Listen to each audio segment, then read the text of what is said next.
Bersatulah Indonesia, jangan pernah terpecah belah. Walau kita berbeda, walau kita tak sama, Radio Republik Indonesia, kita Indonesia sesungguhnya.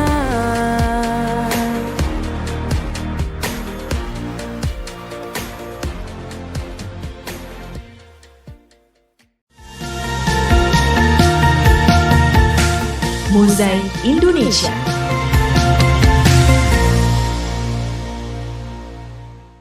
Ya, Assalamualaikum warahmatullahi wabarakatuh. Selamat sore pendengar Pro 1 RRI Sumeneb dan juga pemirsa RRI Sumeneb.net. Kita berjumpa kembali sore hari ini dalam Mozaik Indonesia untuk edisi hari Minggu 8 Juni 2025 bersama saya Ani Purnama. Dan tentunya sore ini saya tidak sendiri karena kita akan siap berbincang-bincang dengan Bapak Ahmad Jayadi, MSc Div, dosen Fakultas Ekonomi dan Bisnis Universitas Erlangga UNER Surabaya. Kita akan membahas soal topik sore ini dari tradisi ke transaksi, kalender event wisata sebagai daya tarik ekonomi di Madura. Saya sapa terlebih dahulu Bapak Jayadi ya. Assalamualaikum Pak Jayadi. Waalaikumsalam Mbak Ani, apa suara saya terdengar jelas? Wah, suaranya terdengar jelas. Alhamdulillah sore ini. Posisi lagi di mana nih Pak? Di Pamekasan, Mbak, di Pamekasan. Wah, alhamdulillah. Hanya jarak 1 jam saja dari Sumeneb ya. Baik, ini perdana saya berjumpa dengan Bapak Jayadi. Insya Allah lain kesempatan kita akan jumpa lagi dengan topik-topik menarik yang lain.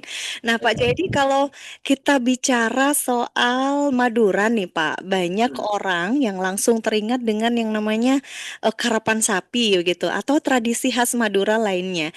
Tapi sebenarnya seberapa kaya sih sebenarnya potensi budaya dan juga tradisi Madura yang bisa dijadikan event wisata begitu Pak? Baik Mbak Ani, terima kasih. Selamat sore para pemirsa. Sebenarnya Madura kaya ya, lebih khusus Sumeneb. Ya, mungkin yang kita dengar hanya karapan sapi ya. Sesungguhnya dari acara tradisi yang berbasis budaya di Sumeneb itu ada banyak. Misalnya ada petik laut ya, di mana setiap tahun itu masyarakat nelayan itu pasti mengadakan istilah lainnya adalah larung saji gitu misalkan ya. Ada juga istilah petik laut. Ini mirip hampir semua wilayah nelayan kayak di Tuban, Lamongan, Banyuwangi, ini ada semua. Dan itu mewah ya, ada ludruk, misalnya ada karnaval, ada juga apa arak budaya, arak topeng dan lain sebagainya. Satu itu. Yang kedua adalah yang sering kita dengar juga adalah sapi sono ya. Di Sumeneb itu juga di mana sapi dihias sedemikian rupa dengan lenggak-lenggok dan sebagainya. Kemudian ada juga kalau di Saroki itu Sagran ya, di mana setiap tanggal 1 Suro itu orang ke makam dan itu event budaya. Ada juga event-event keris misalnya ya, tanggal tertentu di mana masyarakat itu membasuh keris tertentu. Juga event-event yang bersifat agama. Kalau tadi itu adalah bersifat budaya dan berbasis pekerjaan kayak misalnya petik laut itu kan nelayan, petani tentu punya event tertentu. Nah ini ada juga event-event yang campuran antara budaya masyarakat dengan agama misalnya seperti kalau di Ramadan itu ada daul misalnya ya, musik tongtong. Kemudian di hari raya ketupat ini jarang ditemukan di masyarakat lain ya, di Jawa. Kalau di Madura momen hari raya ketupat itu kan dirayakan. Ada lagi nisfu Sa'ban gitu ya. Jadi sesungguhnya ya seperti disampaikan oleh RRI ini ada ratusan mungkin jika Madura itu di list satu persatu, walaupun tentu ada waktu yang berimpitan. Saya kira itu, Pak. Oke.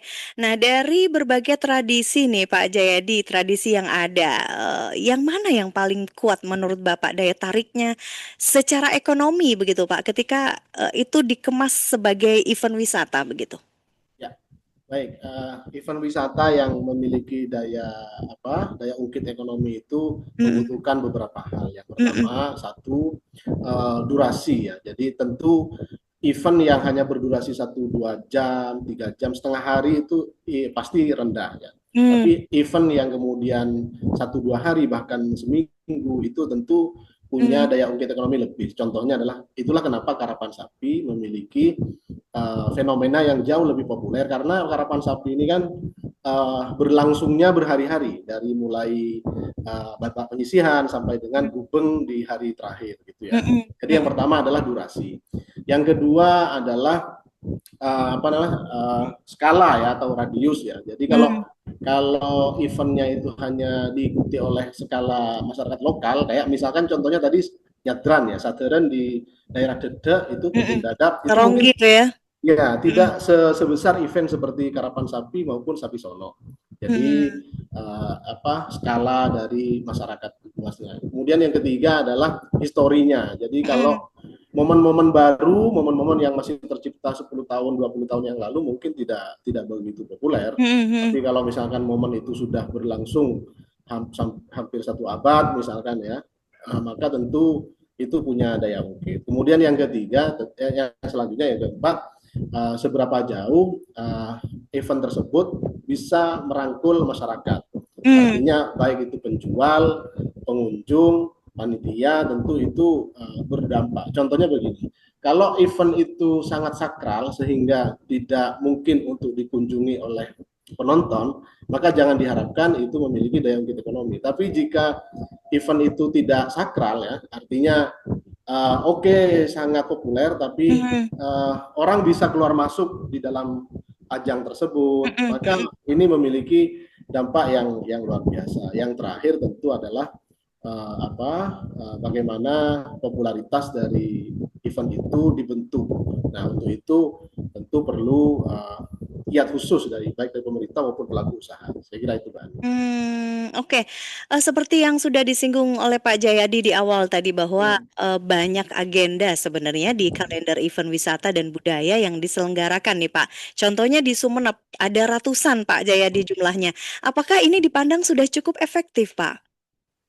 Ya, jadi sebenarnya event budaya yang ditujukan dalam rangka marketing atau Hmm. branding sebuah wilayah atau event itu sendiri itu tidak jumlah itu bukan syarat syarat utama ya Pak ya. Jadi Mm-mm. Mm-mm. memang kalau sedikit tentu ini sebuah kekurangan ya. Kalau banyak tentu ada sebuah kekuatan. Tapi jumlah itu bukan syarat satu-satunya ya. Mm-mm. Kalaupun banyak tapi tidak dikelola dengan baik, maka akan tidak bagus, tidak mampu memiliki dampak ekonomi. Dia akan menjadi event-event hanya event lokal gitu ya, yang tidak mampu menjual ke dunia nasional bahkan internasional. Contoh Mm-mm. kata gini, Mbak, saya mau Mm. sebut satu nih. Mm. Di Borobudur tuh eventnya cuma satu kali saja di Borobudur ya. Tapi itu mendunia. Mm. Contohnya apa namanya itu ya, yang melepas lampion itu. Jadi Iya, Borobudur iya. itu Setahun satu sekali begitu ya Pak? tahun sekali, tapi Mm-mm. dia mendunia. Orang di dunia berebut untuk baik itu fotografi, Interest untuk datang ya? interest untuk data. Mm-mm. Jadi kita tidak berpaku pada jumlah, tapi Mm-mm. bagaimana event tersebut di-create sedemikian rupa menjadi event yang langka Mm-mm. yang hanya ada satu-satunya. Jadi Mm-mm. Karapan Sapi tentu salah satu yang dimiliki oleh Madura ya. Sumeneb juga, Sapi Sono misalnya. Nah, bagaimana dunia atau nasional tahu bahwa kalau nggak di Sumeneb misalkan, Nggak maka ada. nggak ada gitu. Mm. Sehingga silakan dikemas sedemikian rupa kerjasama dengan berbagai pihak mulai dari akomodasi dan transportasi serta juga IO-nya begitu Mbak Ani. Mm-mm. Menurut Pak Jayadi sendiri adakah event yang tadi kan contohnya adalah Borobudur, satu Hmm. event tapi udah mendunia. Hmm. Ada nggak ya Pak contoh untuk di Sumeneb sendiri nih khususnya satu event yang itu bisa di-create sebagai event yang langka dan bisa mendatangkan wisatawan hingga dari mancanegara gitu Pak? Ya, saya kira Hmm. kalau sapi kerap itu sesungguhnya ada beberapa wilayah yang juga ada, kayak di Hmm. Sumatera Barat itu juga ada balapan kerbau ya, tapi kerbau Garapan misalnya. ya, Dan apa namanya, medannya berlumpur. Jadi Mm-mm. sebenarnya mirip. Ya, jadi, nah yang menurut saya unik ini adalah sesuatu event yang terkait dengan apa? Satu keris, yang kedua sapi sono itu. Sapi Mm. sono ini jarang saya temukan di daerah lain, di mana sapi dinilai berdasarkan apa namanya, kecantikan, Kecantikannya. cara berjalan gitu ya, kayak catwalk gitu. Cuman Mm. memang ini belum belum mendunia, mungkin juga karena terlalu singkat ya. Saya sendiri tidak begitu mengikuti, tapi Mm. saya kira sapi sono kalau Saturn saya kira belum bisa ya, karena juga banyak di daerah yang lain. Momen satu suro juga banyak itu. Mm. Saya kira itu kalau mau digarap satu. Kalau selainnya Sumeneb sudah mencoba, saya lihat Mm. event wisata di Sumeneb ini baru apa namanya, misalkan yang baru-baru ya, misalkan Mm. ke Mm. Pulau Giliang, misalkan ke Gilabak, misalkan. Sebenarnya satu yang powerful yang mungkin selain karapan sapi itu adalah sapi sono dan momen keris itu. Jadi ada tanggal tertentu di mana keris itu bersama-sama di apa di rumat ya, Mm. rumat keris. Mm. Mm. Mm. Oke, baik. Jadi barangkali eh, apa ini kemudian bisa jadi PR nih Pak bagi Hmm. pemerintah daerah nih, gimana caranya supaya event tersebut bisa menjadi sesuatu yang langka dan bisa menarik perhatian dunia. PR-nya seberapa banyak atau seberapa besar nih menurut Pak Jayadi nih? Ya, jadi sekarang memang zaman medsos, Mbak. Tapi dulu Hmm. saya ingat waktu saya masih sempat di Jakarta 5 tahun Hmm. gitu. Saya punya teman orang bule. Hmm. Ketika di apartemennya saya lihat majalah event. Hmm. Jadi ada majalah di Jakarta itu yang di sana dia hanya menerbitkan Event-event. event dan apa destinasi wisata. Hmm. Jadi majalah ini tahu betul bahwa kebutuhan para ekspatriat ini adalah berwisata, tidak hanya ke sebuah destinasi tapi juga sebuah acara yang tidak hanya Bali misalnya dan Hmm. Jogja, tapi dia banyak. Nah, kemampuan untuk pemerintah daerah menggandeng media yang kemudian ya tentunya kelasnya juga harus nasional ya, Hmm. Hmm. sehingga branding dari Sapi Sono maupun apa Rumat Keris ini juga berkelas nasional. Contoh Hmm. kata satu lagi, Mbak Ani. Hmm. Setiap kali penerbangan, kalau Mbak Ani lihat di majalah flight itu, baik itu Hmm. Air Asia, Garuda, itu selalu tuh ada tuh. Jadi di Jawa Timur nih ada apa, di Jawa Tengah ada apa. Dan untuk Selalu disisipkan gitu ya Pak? ya Hmm. untuk masuk dalam salah satu spot di majalah itu tidak Hmm. tidak mudah ya. Tentu Hmm.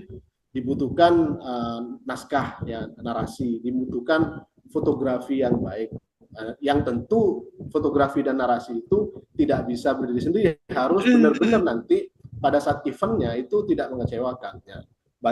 Banyak wisatawan kadang sudah kadung expect bagus gitu ya, ternyata sampai di lokasi kok cuman begini misalkan. Hmm. Hmm. Seharusnya yang tersedia itu banyak lah.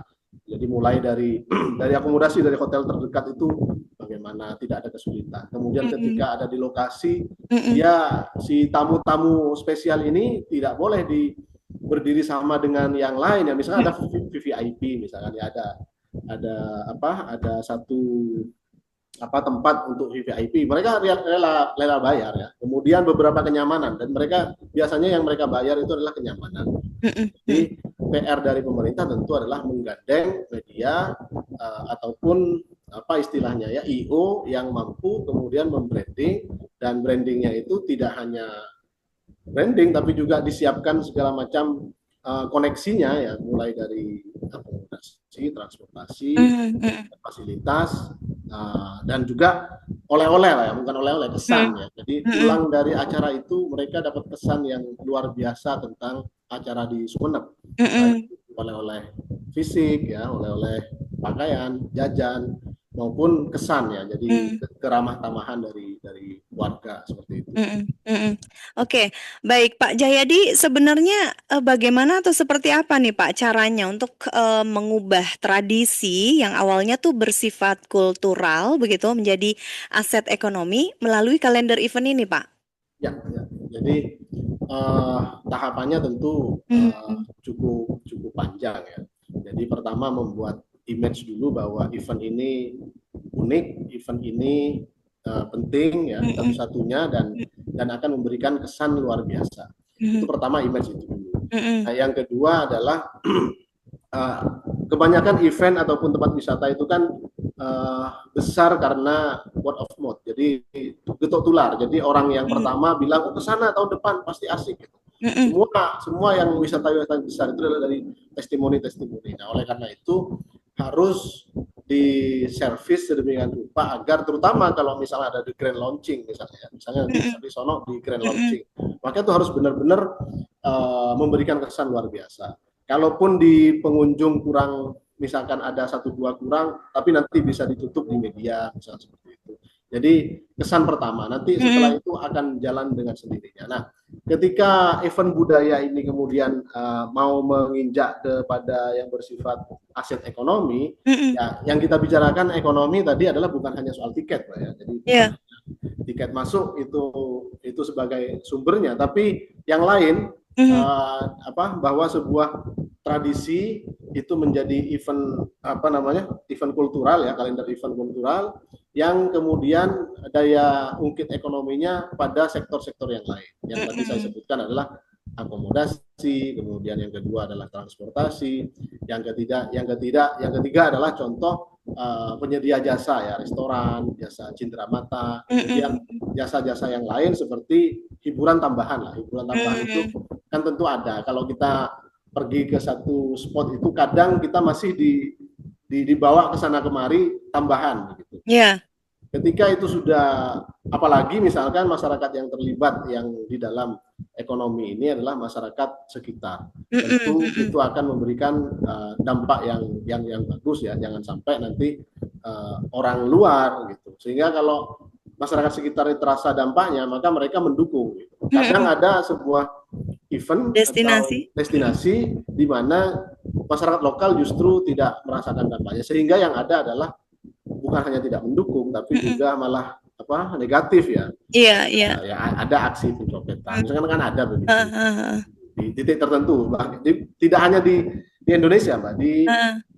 Kalau saya dengar dari teman-teman yang pergi ke Paris misalnya, itu banyak pencopet yang dari Afrika misalkan. Kalau ada juga ya. Ada juga tentu. Nah, ini harus menjadi PR bersama bagaimana misalkan pemerintah menggandeng pihak keamanan.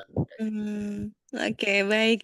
Iya, Pak Jayadi dan juga pendengar serta pemirsa RRI Sumeneb.net, saya persilakan untuk Anda yang akan bergabung sore hari ini bersama saya dan juga Bapak Jayadi di Mozaik Indonesia dengan topik dari tradisi ke transaksi, kalender event, wisata sebagai daya tarik ekonomi Madura. 3 jalur telepon ya, 665 396 662 317 atau juga di 0811 3345 101 bagi Anda yang akan bergabung dengan saya di sini. Baik, Pak Jayadi, kira-kira ada nggak nih Pak tantangan dari masyarakat lokal ketika tradisi mereka sudah mulai dikomersialkan atau dijadikan event wisata begitu? Apakah ada kekhawatiran tentang hilangnya makna budaya itu sendiri, Pak? Ya, ya ini challenge ya, ini tantangan betul bagi budaya ya, di mana ketika dikomersialisasi budaya yang ada itu yang pertama adalah tergerus menjadi budaya di permukaan ya, budaya permukaan. Yang kedua adalah di mana komersialisasi ini menciptakan efek tidak murni ya. Itu biasa. Nah, tapi ini tentu kita bisa memisahkan ya antara mana yang tradisi yang akan kita komersialisasi dan mana komersialisasi itu sendiri. Jadi tradisi yang dikomersialisasi bahasanya adalah bagaimana sebuah event tetap berlangsung pure, kayak misalkan eventnya misalkan Satgram ya, tidak ada waktu lain selain hari Satu Suro itu. Maka komersialisasi terhadap event Satu Suro itu di Sarongki itu ya tidak ada lagi cuman itu, tapi ada tradisi-tradisi lain yang bisa kemudian dimultiplikasi, dibuat pada hari-hari lain, seolah-olah itu adalah tradisi di hari tersebut misalkan. Jadi ini tidak masalah bagi saya, yang penting menjaga momen tradisi yang asli tetap terjaga, kayak misalkan hari Sadran itu misalkan. Tapi ketika permintaan publik itu tinggi, tentu kita tidak bisa membuat mereka menunggu. Katakan bisa saja momen Saturan itu dibuat 2 kali dalam setahun. Yang asli itu satu suro, kemudian yang lain adalah momen-momen apa istilahnya itu ya artifisial ya. Jadi tiruan. Nah, itu sudah biasa ya. Jadi kalau kita berkunjung ke Jawa ya, ada tarian-tarian yang sebagai tarian penyambut. Kemudian ada momen jaran kepang dan lain sebagainya yang itu memang dibuat dalam rangka pariwisata gitu. Jadi selama tradisi yang asli bisa terjaga ya, maka saya kira multiplikasi, komersialisasi, kemudian artifisialisasi tradisi tersebut tidak masalah. Kalau ini saya kasih contoh, Mbak. Mbak Ani mungkin pernah dengar Kampung Sade, Desa Sade di Lombok ya. Nah, Desa Sade di Lombok itu yang asli ada, tapi yang dibuat kunjungan wisata itu bukan Desa Sade yang asli. Oh, begitu, Pak? Ya, jadi orang yang ditunjukkan Kampung Sade itu rumah buatan, terus pertunjukannya mereka tari yang sambil mukul itu semuanya buatan. Bahkan ketika ada pertunjukan buat anyaman misalkan ya kain, ya masyarakat tuh didatangkan. Jadi ketika ada tamu mereka baru buat, tamu pulang ya mereka kembali ke kegiatan semula. Begitu. Jadi tidak stay di kampung itu ya? Betul, tidak stay di kampung itu. Nah, ada alasan tentu kenapa membuat replikasi dari Kampung Sade. Tentu pertama menjaga kalau seterusnya dikunjungi kan ada aus ya, ada kerusakan. Borobudur aja kan begitu. Borobudur dilarang untuk menginjakkan kaki di Borobudur karena ada aus. Dulu dicoba dengan membuat tiket mahal. Nah, saya kira menjaga yang asli itu penting, kemudian membuat replikasi ya atau multiplikasi atau artifisialisasi itu penting juga dalam rangka komersialisasi ini. Jangan sampai situs tertentu hanya dalam rangka komersialisasi nanti situsnya rusak. Justru rusak ya. Ya, jadi oleh karena itu disiapkan nanti berbagai cara, salah satunya mengkader ya, orang-orang yang bisa untuk nembang ya, membaca nari dan sebagainya. Saya kira bisa begitu dan orang sudah paham ya bahwa orang terutama di dunia ini wisatawan yang sangat menghargai heritage itu mereka paham kapan mereka harus jika ingin melihat yang asli mereka harus bayar lebih mahal misalnya. Jika hanya ingin melihat yang artifisial mereka membayar lebih murah. Ada yang seperti itu sudah biasa. Sudah biasa ya Pak ya, nggak masalah ya. Masalah. Oke, baik. Menurut Bapak sendiri seperti apa nih Pak peran pemerintah daerah dalam mengelola dan juga menyusun kalender event wisata Madura ini supaya nantinya lebih berdampak pada ekonomi masyarakat Madura sendiri, Pak? Ya, jadi gerakan membangun wisata di Madura menjadi kalender event yang komersil ini sekali lagi tidak hanya menjadi tugas dari pemerintah, tapi juga masyarakat serta pelaku ekonomi semuanya, begitu ya. Kalau misalkan peran pemerintah tentu menjadikan event tersebut itu bukan official dalam artian resmi ya, bukan ya, tapi pemerintahlah yang memang memberikan pengumuman ya, dimulai dari pemerintah memang. Jadi, saya melihat sekitar 5 tahun yang lalu ini sudah Instagram dengan nama kalender event ini sudah lama, 5 tahun yang lalu ini Jawa Timur, Jombang itu nama Instagram memang kalender event Jombang, kalender event Jawa Timur, di mana di situ ya hanya menampilkan sebenarnya walaupun tidak ada event mereka tampilkan spot-spot saja.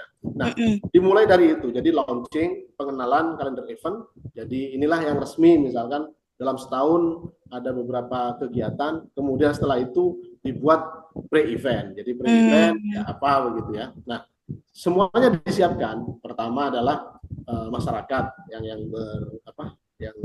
yang turut berpartisipasi di situ.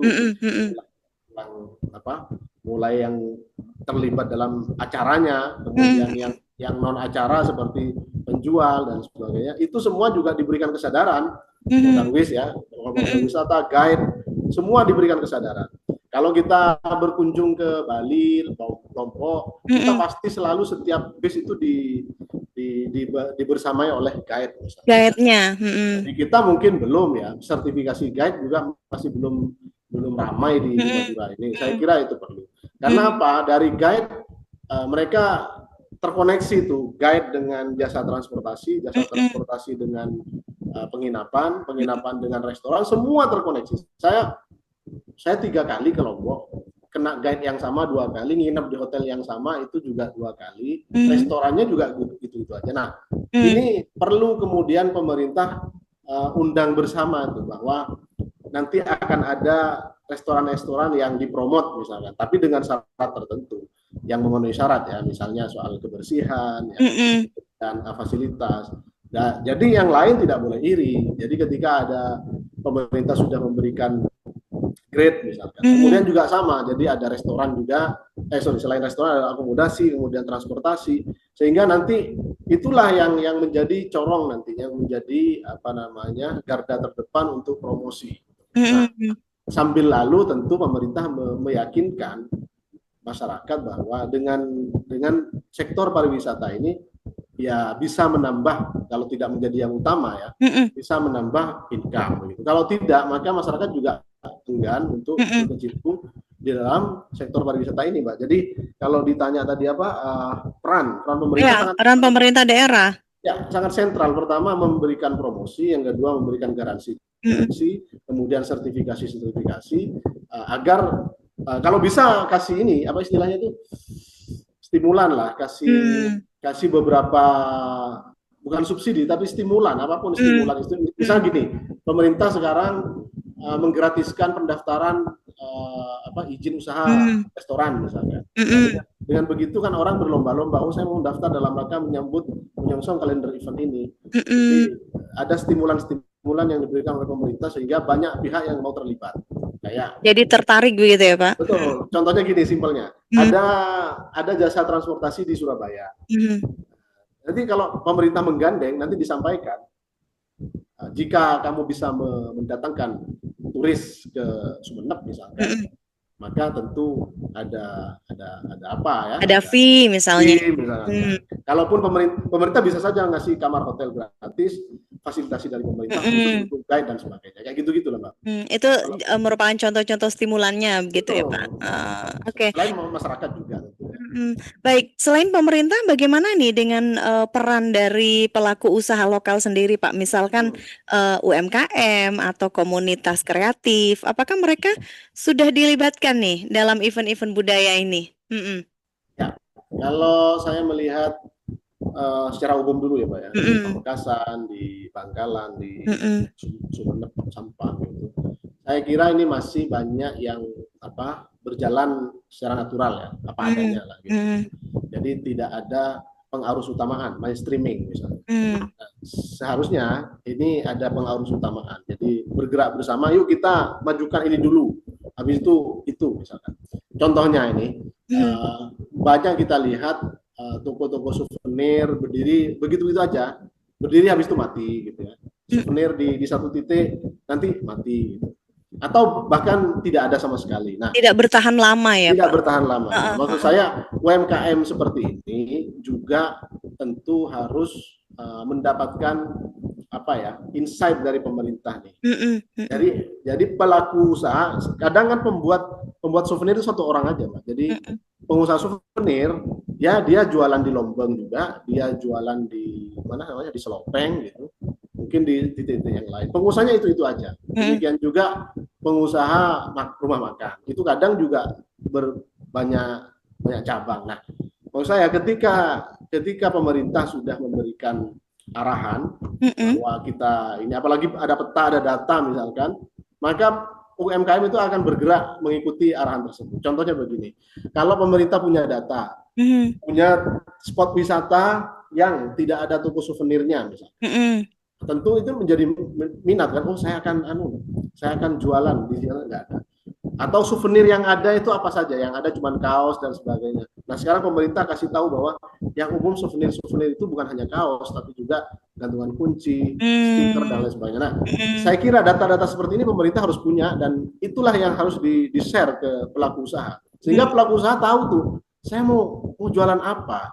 Karena kalau membiarkan pelaku usaha harus survei sendiri, tentu mungkin mereka tidak ada biaya ya, tidak ada waktu, sehingga data-data seperti itu harus diberikan. Misalnya infografis, bisa saja pemerintah melalui Dispora Booth itu memberikan infografis ini toko souvenir yang ada atau di setiap spot wisata yang ada ini kurang ininya misalkan. Di antara semua souvenir yang paling banyak ini, yang kurang adalah ini. Kemudian yang lain-lain tentu bisa dikira semacam itu, Pak. Jadi kita membutuhkan data. Jadi UMKM itu butuh data. Nah, kalau mereka sudah pegang data, mereka tahu apa yang harus dilakukan. Sama seperti kayak ini adalah komunitas kreatif ya. Nah, saya sendiri malah sebagai orang Pamekasan, orang yang dekat dengan Sumeneb ya, saya tidak begitu tahu komunitas kreatif yang ada selama ini siapa saja yang saya berkecimpung. Nah, di daerah saya ada nih sekitar setahun yang lalu Festival Tanian Lanceng. Nah, Tanian Lanceng ini khas di Madura ya, Sumeneb dan Pamekasan. Ini Festival Tanian Lanceng. Saya cari IO-nya sepertinya baru-baru berdiri begitulah. Saya tidak yakin ke depan akan berkesinambungan. Nah, ini tugas dari pemerintah untuk menggandeng UMKM dan komunitas kreatif membuat data ya, sehingga nanti kalaupun akan ada pemain baru yang akan masuk, dia tahu gitu. Kalaupun yang lama mau bertahan di mana gitu. Saya kira data itu sangat penting. Oke, baik Pak Jayadi dan juga pendengar, kita akan break sejenak dulu. Setelah yang berikut ini saya segera kembali. Wih, keren banget nih. Katanya ada obat herbal bisa mencegah sakit gigi seumur hidup. Ada hoax tuh. Widih. Ini juga keren nih. Ada sumber energi baru PLTH, pembangkit listrik tenaga hampa. Iya, itu juga hoax kali.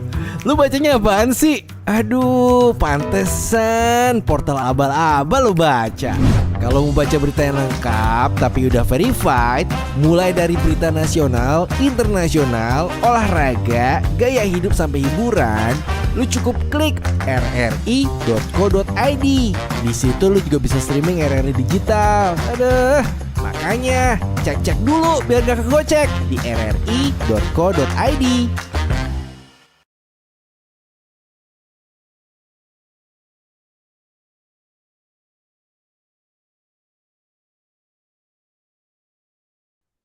Baik, kembali di Mozaik Indonesia. Untuk sore hari ini saya masih berbincang dengan narasumber kita, Bapak Ahmad Jayadi. Beliau adalah dosen Fakultas Ekonomi dan Bisnis Universitas Erlangga atau UNER Surabaya. Baik, Pak Jayadi masih bersama saya, Bapak, sore ini ya.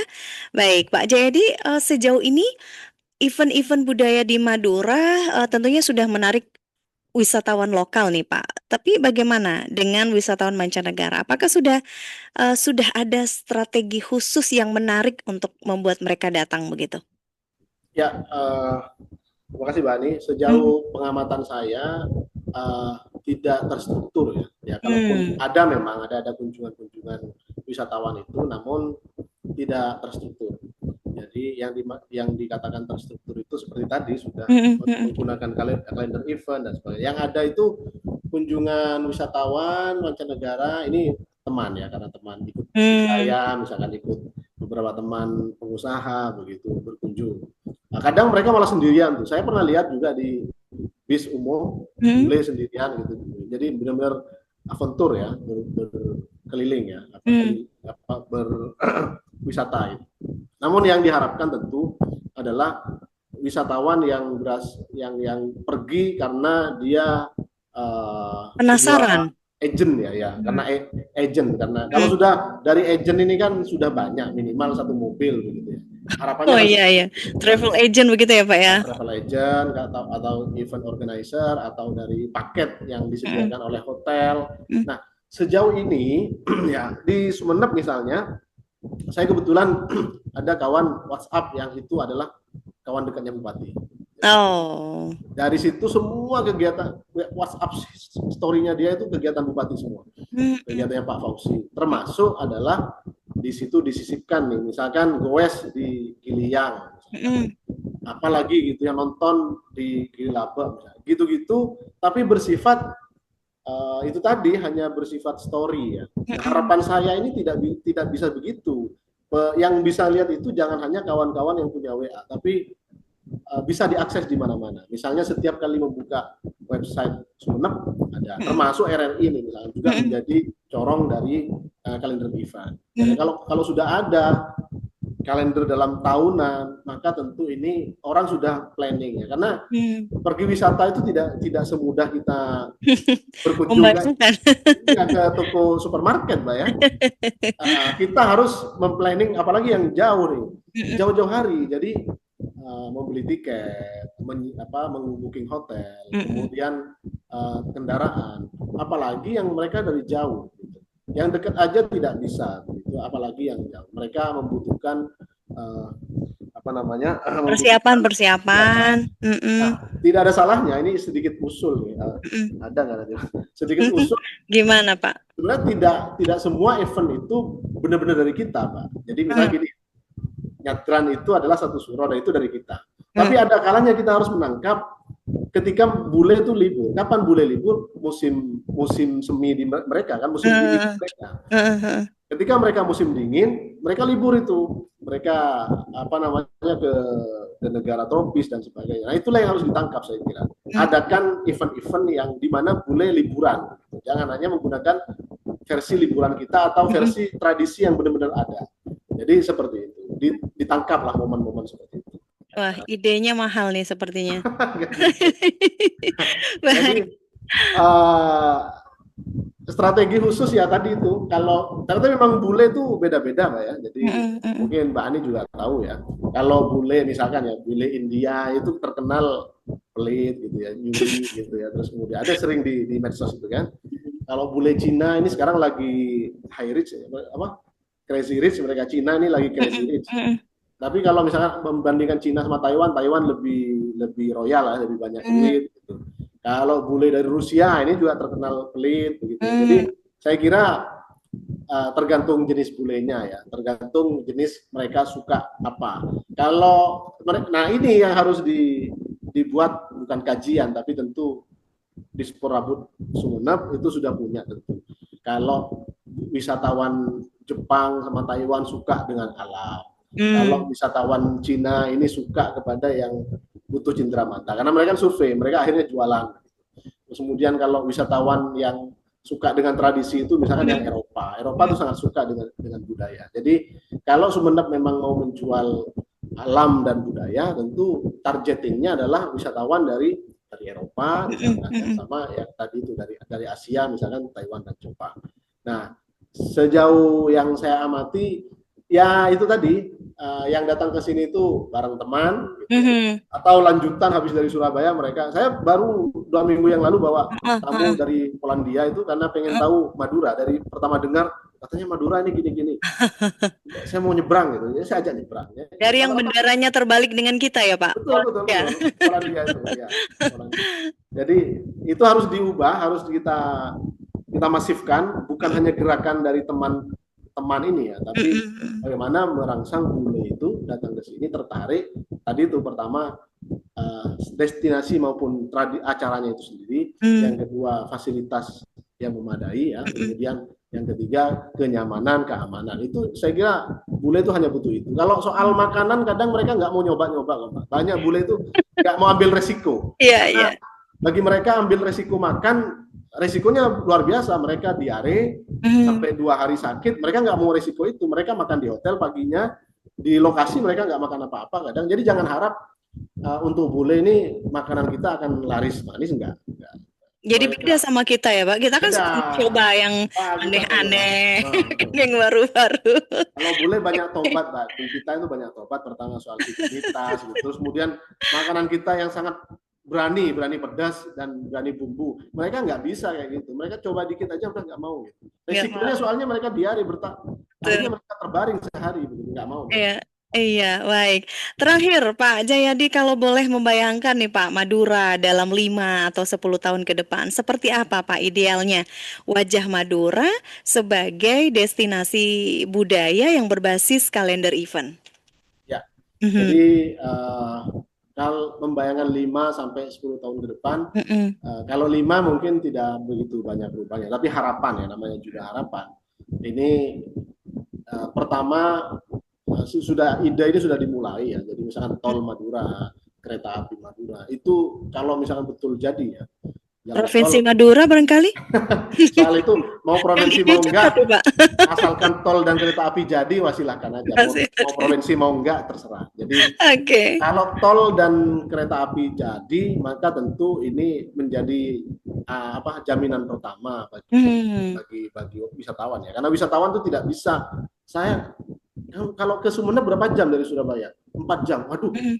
terlalu lama Oh, ya. lama, Mereka iya. membayangkan wisata tidak seperti itu. Mereka membayangkan dari hotel ya cuma setengah jam lah. Mm-mm. Nah, sedangkan mereka stay-nya di Surabaya. Nah, sehingga tugas pertama adalah menjamin bahwa perjalanan itu cepat, aman, nyaman gitu. Kalau sudah perjalanan nyaman, cepat dan aman, maka siapapun ingin.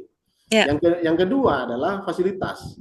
Fasilitas itu tidak hanya penginapan yang berbintang, tapi juga restoran yang juga ada menu-menu yang aman untuk barat ya, salad dan sebagainya. Kemudian juga fasilitas yang lain adalah ATM ya, tempat tukar uang ya. Kalau kita ke Bali tidak ada bule yang kesulitan untuk menukar uang ya. Itu juga menjadi challenge karena banyak bule itu masih di dompetnya masih uang mereka euro begitu ya, dan ketika di spot tertentu tentu mereka tidak. Nah, saya kasih contoh. Bule teman saya yang dari Polandia itu dia nyesal tidak beli kartu chip. Kalau dia bisa beli kartu chip Indonesia, dia bisa install Gojek katanya. Jadi dia tuh nyesel saya kan bisa pakai Gojek kata dia kan. Dia pengen nyoba Gojek, tapi karena dia tidak beli kartu, membiarkan dia kartu luar negeri sehingga dia nggak bisa. Nah, hal-hal seperti ini tentu perlu menjadi perhatian. Contohnya misalkan menyediakan Gojek yang Gojek tapi Gojek asli tapi tarif offline. Tarif lokal ya.